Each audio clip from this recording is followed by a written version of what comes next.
Masuk juga. Alright guys, ini dia review saya yang terakhir di sini guys. Lubang nombor 9 par 4 guys, indeks 11, 402 yard.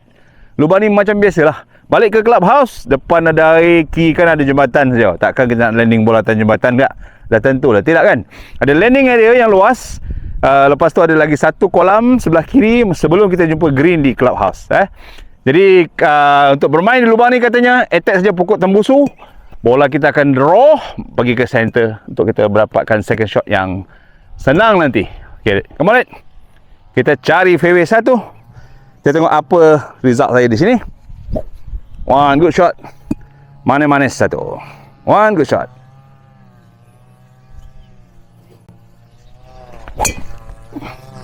Okay, dia draw fairway, alright.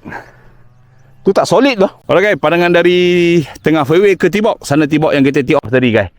Sebelah kanan fairway, kolam, pokok-pokok tembusu, pokok-pokok sawit. Sana tu green. Kita balik ke clubhouse, ada kolam sebelah kiri green. Okey, dan juga pokok-pokok yang lain sebelah kiri. Bola saya dapat alhamdulillah draw. So kita tengok apa jadi dengan pukulan saya untuk second shot nanti. Alright. Alright, second shot. Second shot saya lebih kurang tinggal 150. Angin boleh tahan kuat. Saya guna 6 iron saja. Pukulan easy kot. Angin kuat. Ambil kanan pin. Sebelah kiri air. Sebelah kanan ada bunker green. Sebelah kiri pun ada bunker. Boleh tak saya pukul kali ini dengan baik? Bola pun terletak dengan cantik sekali guys. One good shot ni. Manis-manis satu. One good shot. One good shot baby.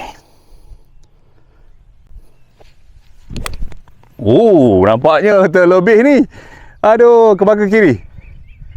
On belakang. Okey, ini greens. Green yang luas sebenarnya. Bola saya terbabas ke belakang. Sebelah kanan green ada bunker. Kita menuju ke clubhouse. Bola terbabas ke belakang nampaknya. Saya rasa salah pukulan tadi. So saya akan chip. Tengok macam mana resultnya nanti. Alright. Alright guys, saya chip. Jauh juga ni. Chip 3/4. Dia landing ke sana, insyaAllah.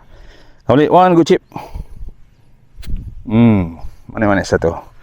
One good chip baby. Tak cukup. Terbuka, kena belakang.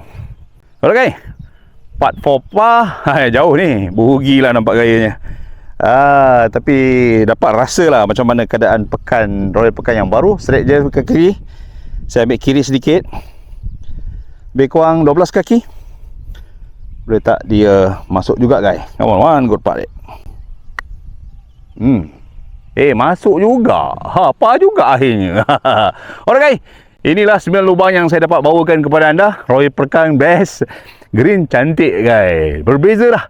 Fairway dah tak soggy guys. Dan fairway punya condition, saya punya rasa sangat sedap, lembut. Kalau kita pukul, dia bounce cantik guys. Jadi keadaan green tak keras guys. Keadaan tanah tak keras. Jadi Royal Pekan sekarang dah terbaik guys. Okey, jumpa lagi di posting akan datang. Jangan lupa komen, like dan share. Bye bye.